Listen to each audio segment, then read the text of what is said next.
The character arc is one of the most important concepts in movie storycraft. It's also the most underdeveloped, which is surprising seeing as a character who learns, grows, and changes has been one of the key characteristics of Western storytelling since the invention of the novel. But thumb through the dusty old manuals of the great script gurus, and you'll be lucky to find more than a page or two in the concept. And the way this method is currently being taught remains pretty crude and clumsy. So in this video, I'm going to clarify just what the character arc is and how it operates in a traditional Hollywood-style movie story, as well as provide my own approach that improves upon the way the arc is currently taught and understood. To give the simplest definition, a character arc is the course of personal change undergone by a character over the length of the narrative. In movie stories, characters typically confront the most extreme, most dramatic events of their lives. So it's only natural that these events should impact the way these characters think and behave, for the better or for the worse.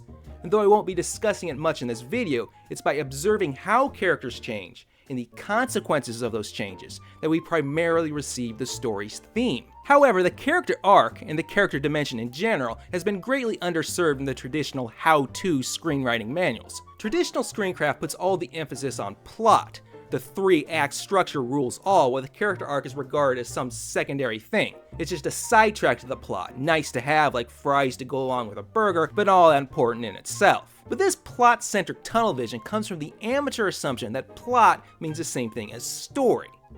It doesn't. Plot is just one side of the story coin, because plot events don't just happen on their own. Except for the occasional act of God or nature, every plot event occurs because characters take action to make it occur, and those actions are motivated by internal wants, needs, and desires. So, practically every physical story event has a human psychological origin, meaning the external world of plot action is inextricably linked to the internal world of character, like the two sides of the same coin. So the dimensions of plot and character are two equally important dimensions of storytelling, just as length and width are two equally important dimensions of any physical object. Furthermore, despite their obsession with plot structure, the script gurus often overlook the critical role character change plays in the execution of a Hollywood plot. The rules of Hollywood storytelling are simple. Those characters who change in the proper ways always succeed. Those who fail to change or change in the wrong ways always fail. Structurally speaking, character change is the pivotal factor in whether a movie results in a happy or unhappy end. In other words, the Hollywood philosophy on character is evolve or perish. Why is this? Well, this is firstly because all storytelling is essentially didactic in nature, meaning it exists to tell us something about life and the world we live in. And the evolve or perish scenario is a narrative strategy rooted at the core of the modern Western view of the world. See, right about the time of the Renaissance, the Western world took a turn towards a worldview broadly known as liberal humanism. In contrast to earlier attitudes where a person's role is basically set from birth, liberal humanism sees people as individuals with the freedom to chart their own paths in life.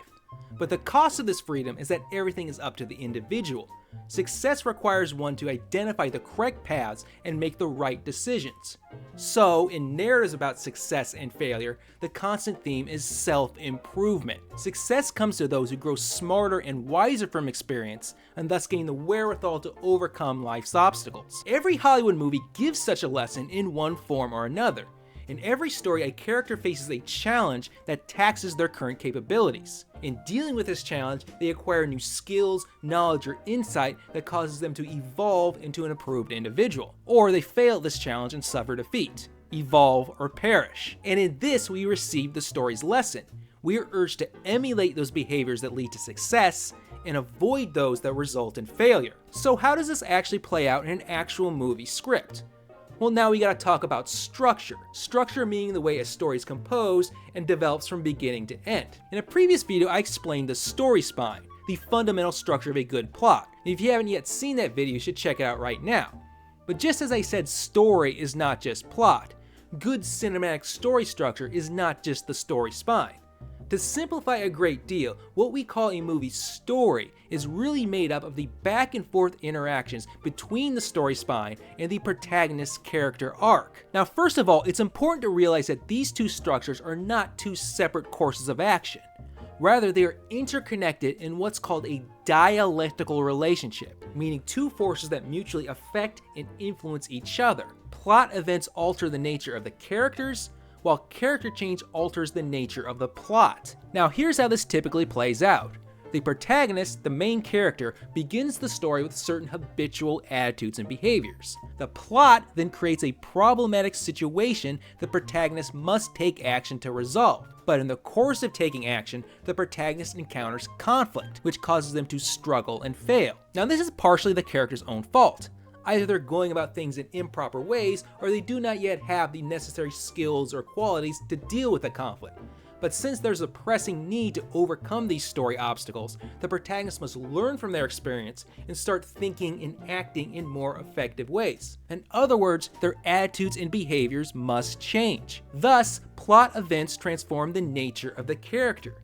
But as this occurs, the character will change the nature of the plot as they start taking new types of action to send the plot in unexpected directions. And ideally, as the character continues to grow, they'll find the ideal means to resolve the problem and thus bring the story to an end. As you can see from this sketch, the character arc isn't some sidetrack. It's the story's invisible half. If the protagonist doesn't change, the problem can't be resolved. And when stories end unhappily, it's because the protagonist failed to change in the necessary way. But to really understand how this works, we gotta figure out the what, why, and how of the matter. Exactly what should change in the protagonist, why should this be the case, and how should this process unfold?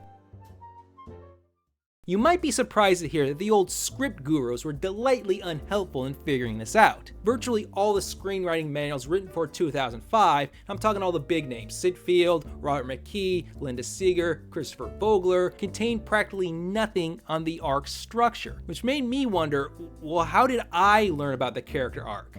Because I remember having a pretty decent grasp on the concept around 2003. Well, as best as I can figure, the currently popular method being taught in classrooms and books right now came from the online screenwriting community, which was pretty strong back in the 2000s, working things out for themselves. So, good on you guys. But with such crude origins, it should be no surprise that what they came up with remains pretty darn primitive.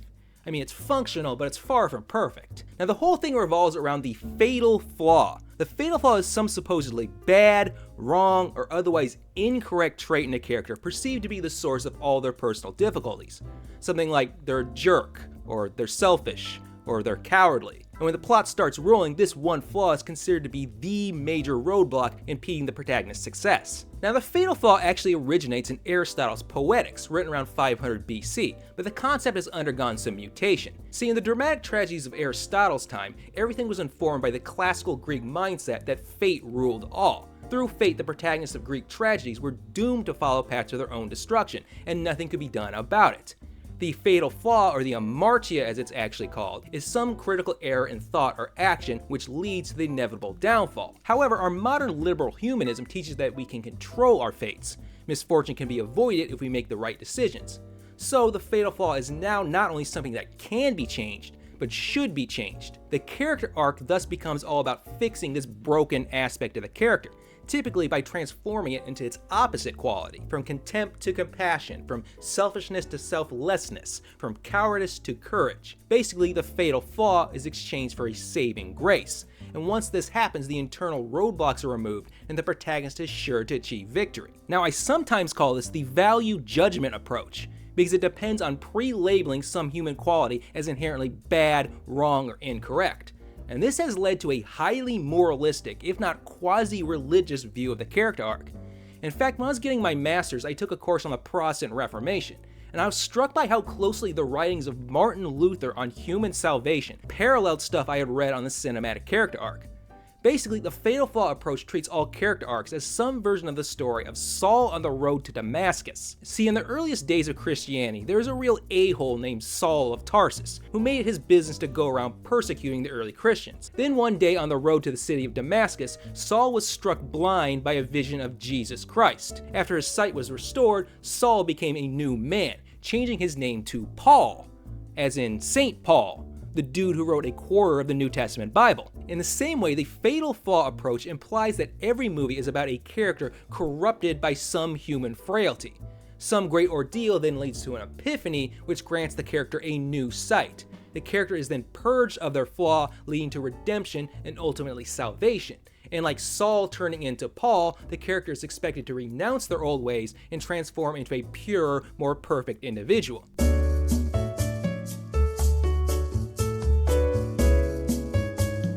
Now, while this Fatal Flaw approach is definitely better than anything the script gurus came up with, it comes with a bunch of its own problems. First, by reducing all possible protagonists in all possible situations to one basic narrative of purgation and redemption, it often becomes this blunt instrument that's really only suited for simple morality tales. If you wish to write or analyze something that treats character with a bit more sophistication, then it's often quite clumsy.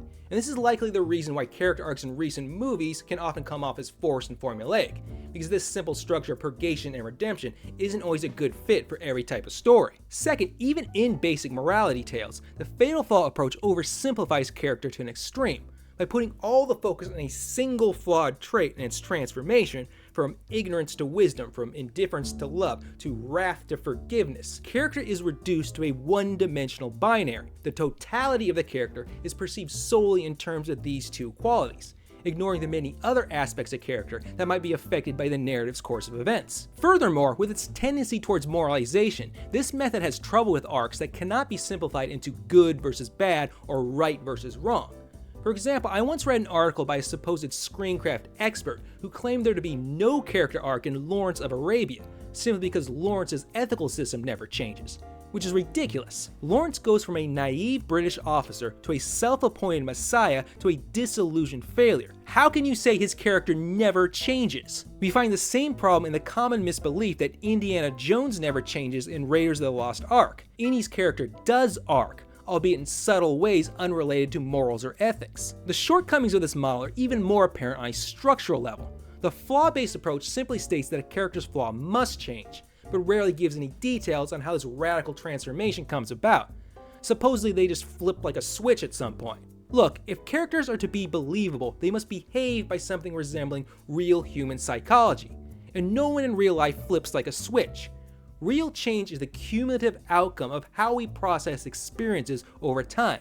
So, any practical model for the character arc should be based in these real human psychological processes. Finally, this approach's reliance on pre-stock value judgments of good versus bad, right and wrong, correct and incorrect is constantly challenged by how arbitrary these judgments are from one story to the next. How many stories have we seen where characters struggle because they're too nice, too trusting, too idealistic? Aren't these supposed to be good qualities? So what makes them so flawed? What about a movie like The Godfather, where the protagonist succeeds by transforming into an objectively worse person? Michael Corleone begins with a conventional sense of morals and ethics, but this gets him nowhere. He only succeeds by adopting the cold, ruthless mindset of a mafia don. So where's the moralization there? Given all these problems, in my first book Screenwriting Down the Atoms, I attempted to improve upon the flaw-based approach by introducing what I call the therapeutic approach. The idea is that a good cinematic character arc mimics the processes of modern psychotherapy. Now, to oversimplify a great deal, and notwithstanding other methods of therapy, modern psychotherapy tends to proceed as follows. First, the patient tells the therapist about the troubles they are having in life. However, like a doctor diagnosing an illness, the therapist realizes that these troubles are likely only the outward symptoms of a much deeper problem, namely some false or unhealthy belief the patient has acquired about themselves, other people, or the world in general. For example, if someone suffers from a lack of self-confidence, this could be because bad past experiences have caused the person to honestly believe they are worthless and unimportant. In other words, the patient struggles in life because they have come to view things through a faulty paradigm. The therapist's job then is to identify this faulty paradigm and bring it to the patient's attention. The patient is then encouraged to recognize the paradigm as faulty and replace it with healthier or more accurate beliefs. And if successful, the paradigm will fade away and the patient will cease to experience their troubles in life. The same type of process occurs in the cinematic character arc. What we commonly call the character's flaw is not in fact some outward behavioral trait, like they're selfish or they got a bad temper. These negative qualities are in fact only the symptoms of the real problem. The character's real flaw is some faulty psychological paradigm. That is, some false or unhealthy belief the character holds about themselves, other people, or the world in general. All their so-called negative traits stem from seeing the world through a distorted lens. But rather than gently guide the protagonist the way a therapist would, movies prefer a violent shock therapy, with situations that demand the character evolve as quickly as possible. The plot imposes a problematic situation the protagonist must resolve, so the protagonist takes action using their familiar means and methods, that is, through their existing paradigms. But these faulty ways of thinking and acting only worsen the situation. The resulting failure, misfortune, and disappointment are the story's learning tools, because they indicate that something is terribly out of place. Success is being hampered by some erroneous judgment. Now, the protagonist might ignore this evidence, cling even tighter to their faulty paradigm, and redouble their flawed efforts, but this only leads to more failure. But if the protagonist grows willing to learn from experiences and reevaluate their past judgments, the faulty paradigm becomes apparent and is slowly replaced by more accurate ideas and beliefs. And since the character no longer sees through a distorted lens, they can see situations for what they truly are, and thus do what needs to be done to bring the story to an end. Casablanca provides a perfect example. When Casablanca begins, protagonist Rick Blaine is cold, detached, and refuses to take any risk for the sake of others. But these traits are merely the symptoms of Rick's flaw. We learn that 18 months prior, Rick was abandoned by his love Ilsa without explanation. Rick saw this as a betrayal, forming the belief that caring for others will only get him hurt. This is the faulty paradigm by which Rick now judges life, and the source of all his negative qualities. But when plot events bring Ilsa back into Rick's life, Rick hears Ilsa's side of the story and realizes his interpretation was all wrong. It was not a betrayal, but an act of selfless sacrifice. This not only refutes Rick's paradigm, but replaces it with a new one,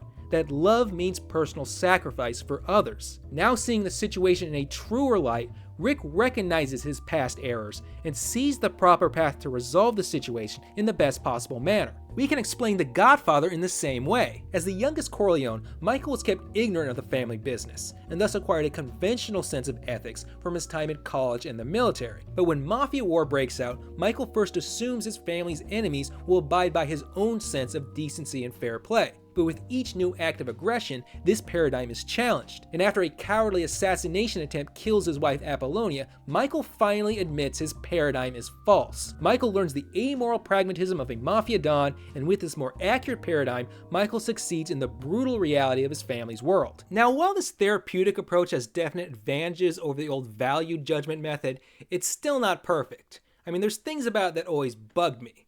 So recently I developed not only an entirely new approach to the character arc, but an entirely new definition, one that throws the whole fatal flaw thing to the wayside. But that's advanced stuff that'll have to wait till another time. But until then, I hope I've made things clear and easy to understand, which is difficult in a video this short. So if you have any questions, go ahead and leave them in the comments, and I'll do my best to answer them. Also, please check out my iFix video series. They're not just a bunch of snarky movie reviews. They're my way of teaching little lessons on screencraft by taking apart disappointing movies and figuring out how they might have been turned around. Also, please make sure to click the like button because it really helps a small channel like this grow and get seen by more people. But until next time, I'm the Script Monk. Keep growing and changing.